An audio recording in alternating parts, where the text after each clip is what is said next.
तो भाई लोग, इस वीडियो में हम बात करेंगे एक नई कंट्रोवर्सी के बारे में, एक नए लफड़े के बारे में जो शायद हो सकता है भारतीय क्रिकेटर युजवेंद्र चहल और केआरके के बीच। तो मामला कुछ यूं है कि युजवेंद्र चहल चैंपियन ट्रॉफी के फाइनल में एक लड़की के साथ नजर आए थे जिसका नाम है आरजे महावत। अब इस चीज को लेकर केआरके ने युजवेंद्र चहल के बारे में कुछ ऐसी बातें बोली है जो उनको नहीं बोलनी चाहिए थी। सुनिए। तो जाहिर सी बात है, अगर ये लड़की चहल जैसे ड्राकुला के साथ घूम रही है तो किसी वजह से घूम रही है। जाहिर सी बात है, इस लड़की को यही उम्मीद होगी कि ये ड्राकुला पागल हो जाएगा, ये इससे शादी कर लेगा और फिर ये भी इससे 50-60 करोड़ रुपए लेकर अपनी जिंदगी आराम से बिताएगी। लेकिन मैं ये कहना चाहूंगा कि यहाँ इस लड़की की गलती बिल्कुल नहीं है। अरे भाई, चहल ड्राकुला को आईने के सामने खड़ा होकर देखना चाहिए, सोचना चाहिए कि इसकी शक्ल कैसी है, ये कौन है, इसके साथ इतनी सुंदर लड़की क्यों घूमेगी, इसको इतनी सुंदर लड़की प्यार क्यों करेगी, इससे इतनी सुंदर लड़की शादी क्यों करेगी। अगर कोई लड़की ये सब करेगी तो जाहिर सी बात है पैसों के लिए करेगी, फ्री में थोड़े करेगी यार।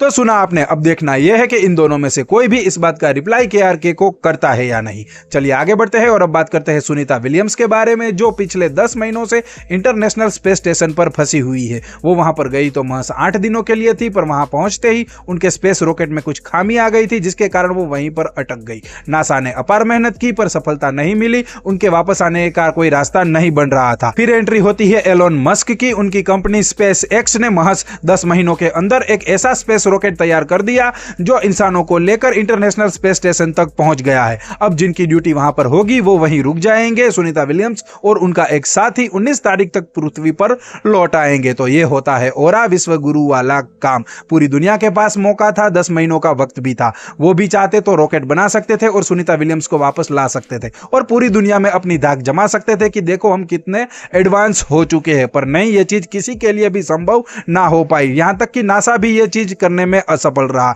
सिवाय एलोन मस्क के। चलिए आगे बढ़ते हैं और अब बात करते हैं अभिनव अरोड़ा के बारे में। तो होली को लेकर सोशल मीडिया पर उनके कई सारे वीडियो वायरल हुए थे जहां पर वो वृंदावन ब्रिज गए थे, जहां के कुछ लोगों ने उनको काफी लताड़ा, काफी डांटा भी कि तेरी वजह से सनातन धर्म खराब हो रहा है, कहीं पर भी पहुंच जाता है राधे राधे बोलते हुए। अब एक ऐसा ही एक नया वीडियो सामने आया है जिसमें कुछ लोग अभिनव अरोड़ा का वो आइकॉनिक डायलॉग कि मुझे फर्क नहीं पड़ता जमाना क्या कहता, वो बोलकर उसे चिढ़ाने की कोशिश कर रहे हैं। देखिए।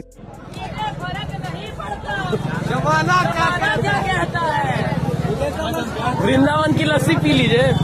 जी पियेंगे, राधे राधे। तो सुना आपने। अब हमारे हिसाब से तो ये चीजें कुछ ज्यादा हो रही है, क्योंकि अभिनव अरोड़ा वहां पर अकेला नहीं था, उसके साथ उसकी बहन और माँ भी थी। उन दोनों के सामने उसको बुली करना अच्छी बात नहीं है। इस बच्चे को तो पता भी नहीं है कि वो क्या कर रहा है। वो जिस लाइन में पहुंचा है वो उसके माता पिता के कारण पहुंचा है, तो उनकी गलती है, ना कि इस बच्चे की। चलिए आगे बढ़ते हैं और अब बात करते हैं तेजस्वी प्रकाश यादव के एक होली सेलिब्रेशन के वायरल वीडियो के बारे में, जिसे लेकर उनकी काफी आलोचनाएं हो रही है, काफी सारा हेट भी मिल रहा है। तो होली को लेकर उनका एक वीडियो सोशल मीडिया पर काफी वायरल हो रहा है जिसमें वो एक स्टेज पर बैठे हुए हैं और थोड़ा बहुत नशा भी उन्होंने शायद किया है। स्टेज से ही वो सारी पब्लिक के सामने एक पुलिस को कहते हैं, दरोगा को कहते हैं कि ए दरोगा नाच कर दिखा वरना तुझे सस्पेंड करवा दूंगा। सुनिए।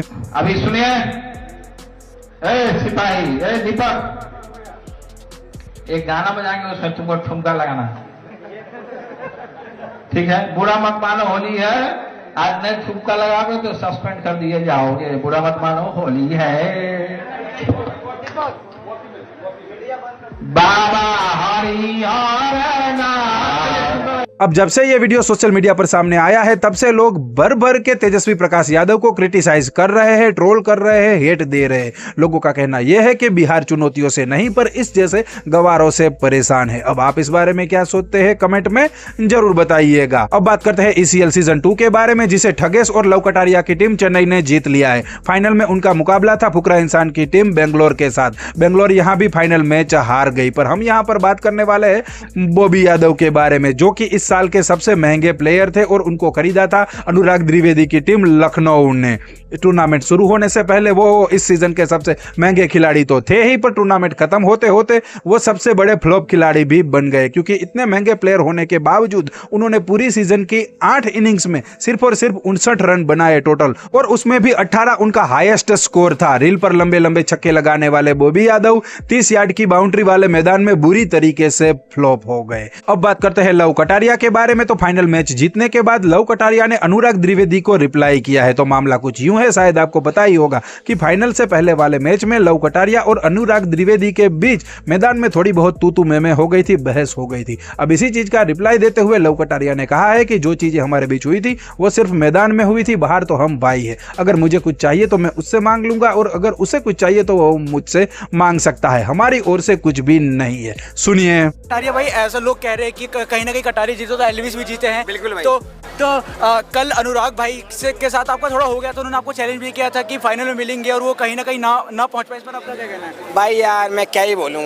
अनुराग को भी मैं तो कल भी यही कह रहा था कॉन्फ्रेंस रूम में कि मीडिया रूम में कि अब भी तू पहले भी भाई था, आज ही हमारा भाई है। कभी भी कुछ चाहिए हो तो याद कर लियो, कभी हमें कुछ चाहिए हो तो हम तुम्हें याद कर लेंगे। कटारिया की तरफ से अनुराग को कोई खटास नहीं है? नथिंग, उसको होगी, मेरे को नहीं है यार। बस तो अब इस वीडियो में इतना ही। वीडियो थोड़ा भी पसंद आया हो तो लाइक, चैनल को भी सब्सक्राइब करके जाना ताकि आगे भी हमारी मुलाकात होती रहे।